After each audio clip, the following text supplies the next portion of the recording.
Well, Doctor, we are at a disadvantage in that we always have to wait for information to filter out of Myanmar.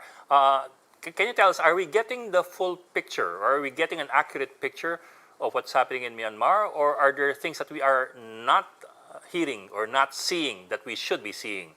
Are there stories that should be played some more? Are there stories that are underplayed or overplayed? Can you give us an idea?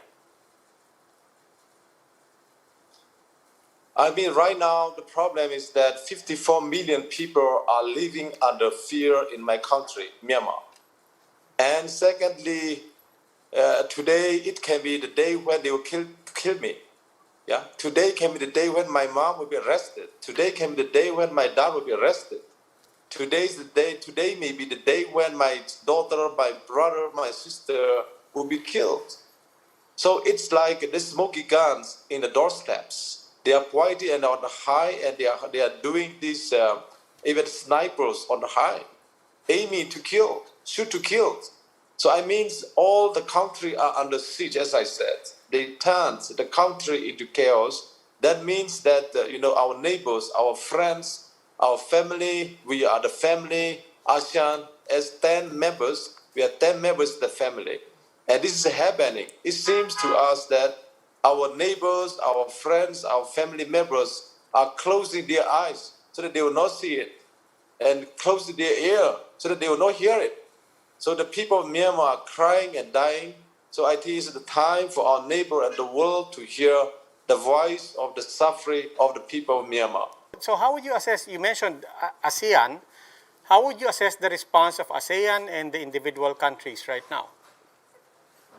It has been some very unfortunate. Again and again, some of our ASEAN friends are continue to stand with the military junta, which is illegal and illegitimate. It's not the will of the people of Myanmar. So all our ASEAN friends, we are calling them to stand with the people of Myanmar, not again with illegitimate and illegal military-led governments. That means that some of the country, again, they think that it's eternal problem. No more eternal problem. It is already original problem. In a family, we are 10 people living together.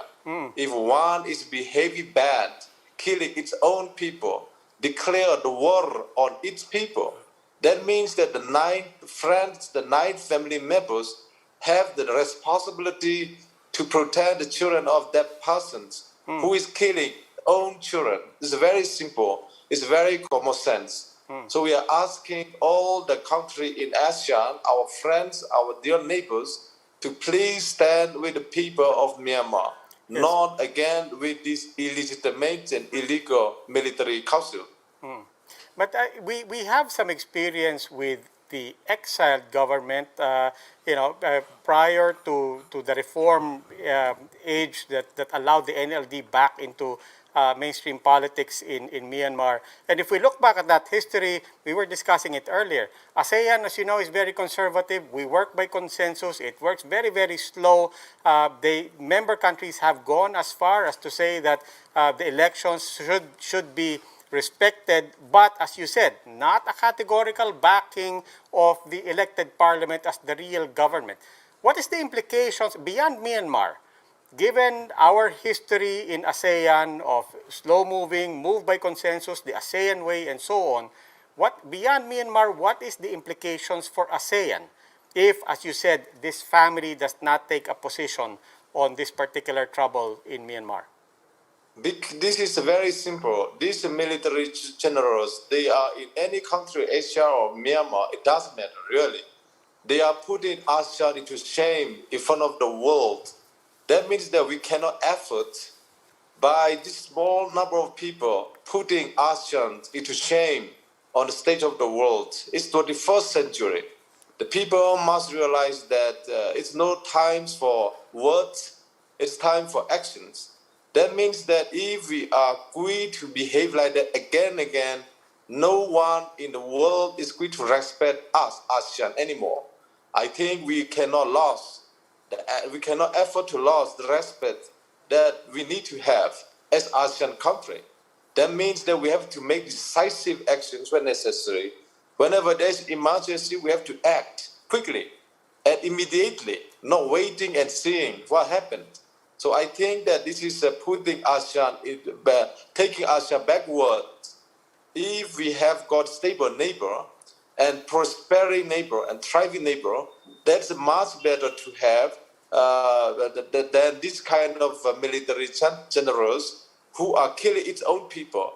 This is a criminal act. It's a crime against humanity.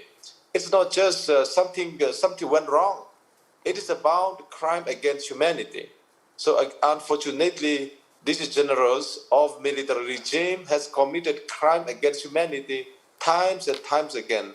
1962, they have committed the same crime against humanity. 1988, they have committed crime against humanity. Again, 1997, once with the students. Again, in 2007, with the monk. Killing the monks on the street is a crime against humanity.